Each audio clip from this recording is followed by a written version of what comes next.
Hello అండి, నమస్తే. Welcome to my channel. Okay అండి, ఎలా ఉన్నారు? అందరూ బాగున్నారా?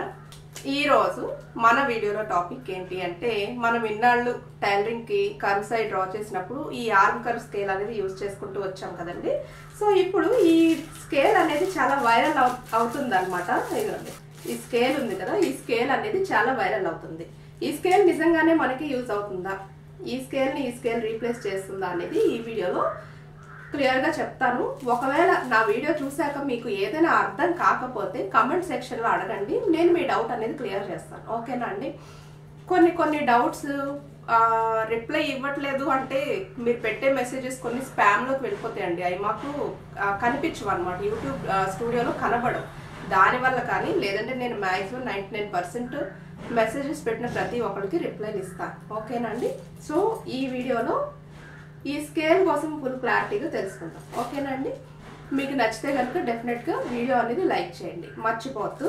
మనం ఇప్పుడు దాకా ఏంటంటే ఈ కర్వ్స్ కోసం ఈ ఆర్మ్ కర్వ్ స్కేల్ అనేది యూజ్ చేసుకుంటూ వచ్చాం కదా. సో ఈ స్కేల్ మనం యూజ్ చేసాము అంటే డైరెక్ట్గా ఇలా పెట్టి గీసేస్తే ఫ్రంట్ బ్యాక్ షేప్స్ వచ్చేవి కాదు కదా. పాయింట్స్ పెట్టుకుని ఆ పాయింట్స్ ప్రకారంగా ఆ షేప్ అనేది కలుపుకుంటూ వచ్చేవాళ్ళం. మరి ఈ స్కేల్ అనేది ఇప్పుడు కొత్తగా వచ్చింది కదా. సో ఈ స్కేల్ అనేది ఎంతవరకు మనకు యూజ్ అవుతుంది అనేది ఈరోజు వీడియోలో చెప్తాను. ఓకే అండి? అయితే మీరు వీడియో మీకు యూజ్ అవుతుంది అనుకుంటే కనుక ఇప్పుడే ఒక లైక్ అయితే చేయండి. ఎలా యూజ్ అవుతుంది అనేది చూద్దాం. ఈ పక్కకు తీద్దాం ఫస్ట్. ఓకే, ఫస్ట్ ఈ స్కేల్ కోసం మీరు చూసుకున్నట్టయితే కనుక ఇది చాలా పల్చగా ఉందండి. అంటే ఇది వుడ్ కూడా కాదు, మనకి చెక్క కాదు, వెంటనే విరిగిపోద్ది అనుకోవడానికి లేదు. ఇది అన్బ్రేకబుల్ మెటీరియల్లే, కానీ ఈ ఎడ్జెస్ చూసుకుంటే కనుక ఇది చాలా సన్నగా ఉందన్నమాట. ఇటుకంటే ఇటు మరీ చాలా సన్నగా. అంటే ఇప్పుడు ఈ స్కేల్ తయారు చేసిన వాళ్ళు కొంచెం మందంగా తయారు చేసి ఉంటే దీన్ని బాగుండేది. పల్చగా ఉందన్నమాట. ఓకేనా? పల్చగా ఉంది.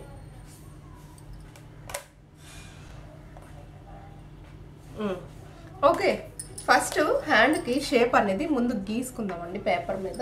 నార్మల్గా నేను ఒక హ్యాండ్ షేప్ అనేది ఫస్ట్ డ్రా చేస్తున్నాను. దాన్ని బట్టి ఆ స్కేల్స్ అనేవి అసలు మనకు నిజంగా యూజ్ అవుతున్నాయా లేదా అనేది చూద్దామండి. ఓకేనా? Length 6 inches.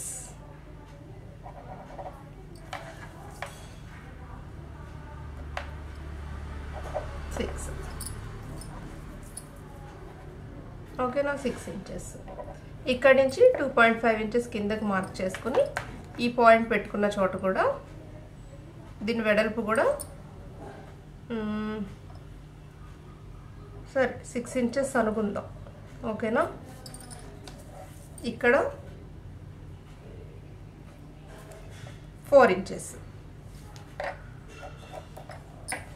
సైడ్ ఖర్చు కోసం అటు 1/2 inch ఉంది కదండి వెడల్పు, అందుకని ఇక్కడ కూడా 1/2 inch మార్క్ చేస్తున్నాను. సో ఇక్కడ 1/2 inch. ఈ పాయింట్స్ని మనం ఎలా కలుపుకుంటాం? ఇది ఖర్చు లైన్ కదా, ఖర్చు పాయింట్ ఖర్చుకి కలుపుతాము, అసలు పాయింట్ దీనికి కలుపుకుంటాం. సో ఇక్కడ ఈ లైన్ ఇలా డ్రా చేసుకొని హ్యాండ్ కటింగ్కి ఎప్పుడైనా కూడా, ఓకేనా, ఈ లైన్కి సెంటర్ అనేది ఒక పాయింట్ మార్క్ చేస్తాం. 6.5 ఉంది. 6.5 అంటే 3.2 సెంటర్. మళ్ళీ ఈ 3.2కి ఇక్కడి నుంచి చూడండి ఇలా సెంటర్ మార్క్ చేసుకున్న తర్వాత ఇక్కడి నుంచి ఇక్కడికి సగం పాయింట్ మార్క్ చేయాలి. ఇక్కడి నుంచి ఇక్కడికి సగం ఎంత ఉందో చూసుకొని పాయింట్ మార్క్ చేయాలి. సమానంగానే వస్తాయి అన్నమాట. 3.2 అంటే 1.6 సగం. సేమ్ ఇది కూడా అంతే కదా, ఇక్కడ కూడా 1.6. ఈ పాయింట్స్ని బట్టే కదండి మనం కర్వ్ అనేది డ్రా చేసుకుంటాము. అది కూడా ఎలా డ్రా చేసుకుంటాము? ఇక్కడి నుంచి క్రాస్గా 1/2 inchలో ఒక పాయింట్ మార్క్ చేస్తాం, దీనికి 1/2 inchలో ఒక పాయింట్ మార్క్ చేస్తాం, ఈ థర్డ్ పాయింట్కి కిందకి 1/2 inchలో ఒక పాయింట్ మార్క్ చేస్తాం. ఈ ఫస్ట్ పాయింట్ ఏదైతే మనం 1/2 inch మార్క్ చేస్తామో ఇక్కడి నుంచి 1/2 inchలో ఇంకొక పాయింట్ మార్క్ చేస్తాం ఫ్రంట్ షేప్ కోసం. ఈ ఆర్మ్ కర్వ్ యూజ్ చేసేటప్పుడు మనం ఏం చేస్తామంటే, ఓకేనా, ఆ షేప్ ఎలా అయితే ఉందో దానికి అలాగా ఈ స్కేల్ అనేది పెట్టుకొని, ఓకేనా, ఇక్కడి నుంచి ఇక్కడికి మళ్ళీ ఎలా కలుస్తుందో చూసుకొని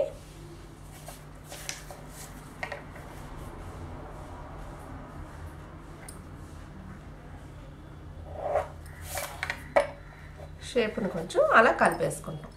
అది సెకండ్, ఇది బ్యాక్ కదా. సో ఫ్రంట్కి వచ్చేటప్పటికి ఏం చేస్తాం, ఫస్ట్ ఈ 2 పాయింట్స్ని ఇలాగా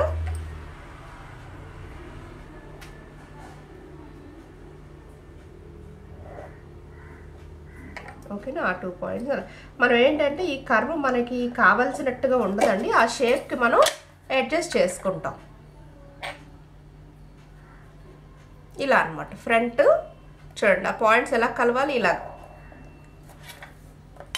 ఓకేనా. ఖర్చు ఎప్పుడు మనకి స్ట్రైట్గానే ఉంటుంది. సో ఇది బ్యాక్, ఇది ఫ్రంట్.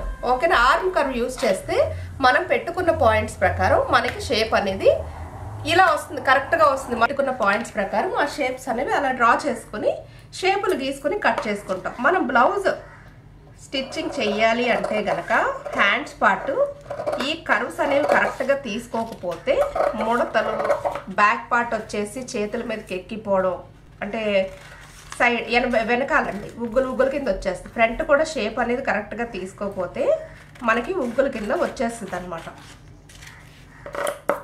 ఓకేనా. ఇది బ్యాక్,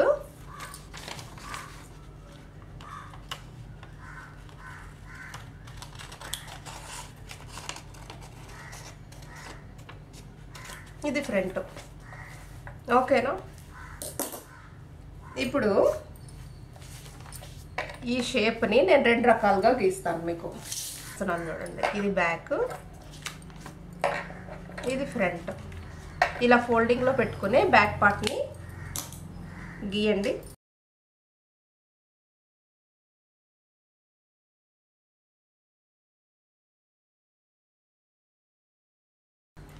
అది బ్యాక్. ఇక్కడ ఓన్లీ ఫ్రంట్ పార్ట్ మాత్రమే గీస్తాను, కట్ చేసేస్తానండి. ఇది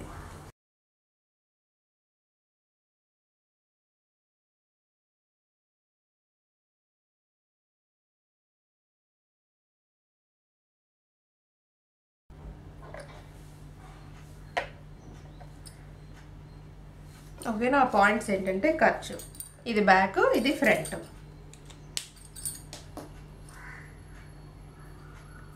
సో మనకి ఇక్కడున్న షేప్ ప్రకారం ఇప్పుడు చాలా మంది వీడియోస్లో ఏం చేస్తున్నారంటే కటింగ్ చేస్తూ ఇది పెట్టి డైరెక్ట్గా గీసేస్తున్నారు కదండి, పాయింట్స్ పెట్టకుండా డైరెక్ట్గా గీసేస్తున్నారు. సో అలా గీయటం వల్ల ఇప్పుడు మనకి ఈ షేప్ అనేది ఈ బ్యాక్ కానీ ఈ ఫ్రంట్ కానీ ఇలా వస్తేనే ఈ బ్లౌజ్కి మీరు ఎప్పుడైతే హ్యాండ్స్ అటాచ్ చేస్తారో ఆఫ్టర్ స్టిచ్చింగ్ మీరు చూసుకున్నప్పుడు, అంటే కుట్టిన తర్వాత మీరు చూసుకున్నప్పుడు ఉగ్గులు లేకుండా పర్ఫెక్ట్గా ఉంటుంది. ఈ షేపుల్లో తేడా అయితే గనక బ్యాక్ పార్ట్ ఇలా ఉగ్గుల కింద వచ్చేయడం, ఆ బ్యాక్ పార్ట్ చేతి మీదకి ఎక్కినట్టుగా వచ్చేయడం, లేదంటే ఫ్రంట్ పార్ట్లో ఉగ్గులు రావడం, చంక పార్ట్ ఎక్కడైతే ఉంటుందో అక్కడ ఉగ్గులు రావడం. సో అలా ఉగ్గులు వచ్చిందంటే బ్లౌజ్ అనేది అందంగా ఉండదు కదా. మరి మనం గీసుకున్న షేపు, సో మనకి ఈ షేపు రావాలి. ఈ స్కేల్ చూస్తే ఇలా ఉంది చూడండి, దీపక్ అనే నేమ్ ఉంది కదా. ఓకే, ఈ డైరెక్షన్ దీపక్, ఇలా పెడితే ఈ డైరెక్షన్. నేను నా వైపుకి పెట్టుకున్నాను కదా స్కేల్. ఫస్ట్ ఈ బ్యాక్ షేపు ఎక్కడైనా కలుస్తుందేమో చూద్దాం అసలు.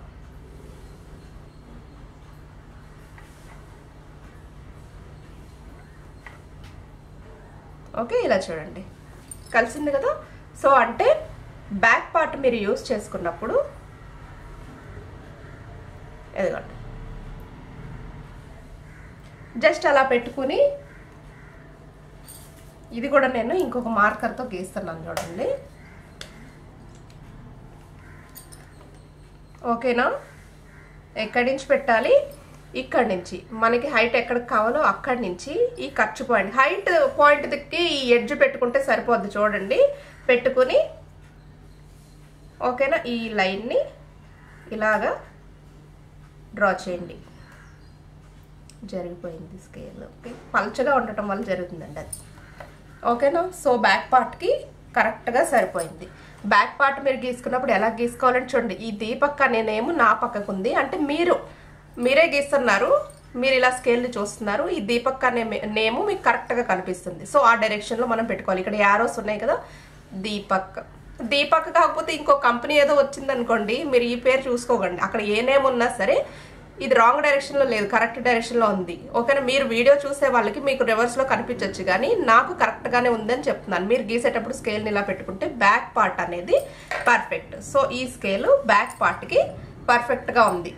ఫ్రంట్ లోతు ఫ్రంట్ పార్ట్ అనేది మనం హ్యాండ్ డ్రా చేసుకున్నప్పుడు ఈ స్కేల్ని బట్టి ఎలా తీసుకోవాలంటే మీరు పేపర్ కటింగ్ చేసుకున్నా క్లాత్ మీద మార్కింగ్ చేసుకున్నా ఇక్కడ ఈ స్కేల్ డైరెక్షన్ ఎలా మార్చుకోవాలి అంటే ఇది చూడండి, ఇక్కడ మీకు షేప్ అయితే ఇలా కనిపిస్తుంది కదా, దీన్ని ఇటు తిప్పండి. ఇలాగా తిప్పి ఇక్కడ ఈ లైన్ ఏదైతే ఉందో అది ఖర్చు దగ్గరికి వచ్చేలాగా చూసుకోండి. ఇది బ్లాక్ డార్క్ లైన్ ఉంది కదా, ఇలా.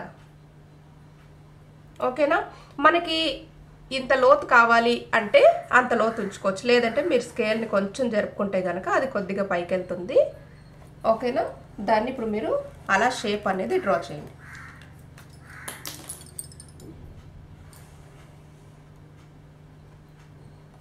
ఇలా అన్నమాట. ఓకేనా? సో ఇది బ్యాక్, ఇది వచ్చి మీకు ఫ్రంట్. ఈ షేప్స్ అనేవి ఇలా కరెక్ట్గా సరిపోతుంది. నేను చెప్పింది అర్థమైంది కదండి. ఫస్ట్ ఈ నేమ్ అనేది కరెక్ట్గానే ఉంది. ఓకేనా? ఈ డైరెక్షన్ అనేది మనం ఇలా పెట్టుకోవాలి, బ్యాక్ పార్ట్ అలా పెట్టుకొని గీసేసుకున్నాం. నెక్స్ట్ స్కేల్ని ఇలా తిప్పండి, తిప్పుకొని ఈ ఖర్చు దగ్గర నుంచి ఇలా పెట్టుకుని ఈ షేప్ అనేది ఇలా డ్రా చేసుకుంటే మీకు ఫ్రంట్ కర్వ్ అనేది వచ్చేస్తుంది. సపోజ్ ఇప్పుడు నేను పేపర్ కటింగ్ ఏదైతే చేశానో ఇక్కడ మనం ఈ ఫ్రంట్ కర్వ్ తీసుకురావాలి అంటే ఇదేంటంటేనండి మనకి చూడండి ఇక్కడ దాకా షేప్ ఓకే, ఇది సెంటర్ కదా. ఓకేనా? అక్కడ దాకా అది చూసుకోండి. ఇది మళ్ళీ స్కేల్ని ఇక్కడ ఇలా జరుపుకోవాల్సి వస్తుంది అనమాట. మీకు ఏదైనా సరే షేప్ అనేది పర్ఫెక్ట్గానే వస్తుంది. సో మనం ఈ స్కేల్ని ఇలా అయితే యూజ్ చేసుకోవచ్చు. మనకి ఈజీగా కూడా ఈ చంక షేప్లు వెనక మరియు ముందు భాగాలు అనేవి మీరు ఈజీగా ఈ స్కేల్ యూజ్ చేసుకుని గీసుకోగలుగుతారు. ఓకేనా అండి? అయితే ఈ స్కేల్స్ మీకు ఆన్లైన్లో కూడా అవైలబుల్గా ఉన్నాయండి. అమెజాన్లో, ఫ్లిప్కార్ట్లో, మీషోలో కూడా దొరుకుతున్నాయి. లింక్స్ ఇస్తాను, కావాలంటే తీసుకోండి. లేదు నన్ను పంపించమంటారా? ఇప్పుడు ఈ స్కేల్ కాస్ట్ 75 రూపీస్ పడుతుంది. అయితే ఇది పల్చగా ఉండటం వల్ల మీకు డైరెక్ట్గా కవర్లో పెట్టి పంపించేస్తే మీ దగ్గరికి వచ్చేటప్పటికి విరిగిపోయే ఛాన్స్ ఉంటుంది. సో ఇది నేను సేల్ చేయాలనుకుంటే కనుక దీనికి ఒక ప్లాస్టిక్ బాక్స్, అది కూడా దీని సైజులో దొరకాలి, అది అవైలబిలిటీ ఉండాలండి. ఒక బాక్స్ కాస్ట్ 20 రూపీస్ వేసుకున్నా సరే మనకి ప్యాకింగ్ కవర్స్ కానీ ఆ బబుల్ ర్యాప్ షీట్ ఒకటి పెడతాం కదా, సో అది కానీ లేదంటే కొరియర్ ఛార్జ్ కానీ వీటన్నిటితో కలిపి ఇంకొక 70 రూపీస్ ఎక్స్ట్రా వేసుకున్నా సరే మీకు 145 రూపీస్కి ఈ స్కేల్ అయితే నేను సేల్ చేయగలను. యాక్చువల్లీ ఇది రిస్క్ అండి, ఎందుకంటే వీటి కోసం 10 సార్లు తిరగాలి. మళ్ళీ మీకు అందుబాటులో లేదనుకుంటే కనుక ఎవరికైనా అస్సలు దొరకట్లేదంటే చెప్పండి, పంపిస్తాను. లేదు అంటే ఈ లింక్స్ ఏవైతే నేను డిస్క్రిప్షన్లో ఇస్తున్నాను చూడండి, మీకు వీడియో కింద ఉంటాయి. సో మీరు ఆన్లైన్లో కూడా అలా కొనుక్కోవచ్చు అనమాట. ఈ స్కేల్స్ అనేవి కావాలంటే కనుక అలా కొనుక్కోండి. ఓకేనా? వీడియో యూజ్ అయింది అనుకుంటే కనుక డెఫినెట్గా లైక్ చేయడం అయితే మర్చిపోకండి. నలుగురికి యూజ్ అవుతుంది అనుకుంటే షేర్ చేయండి. ఇలాంటివి ఇంకెన్నో నేర్చుకోవడానికి నా ఛానల్ని సబ్స్క్రైబ్ చేసుకోండి. ఓకేనా అండి? Thank you for watching.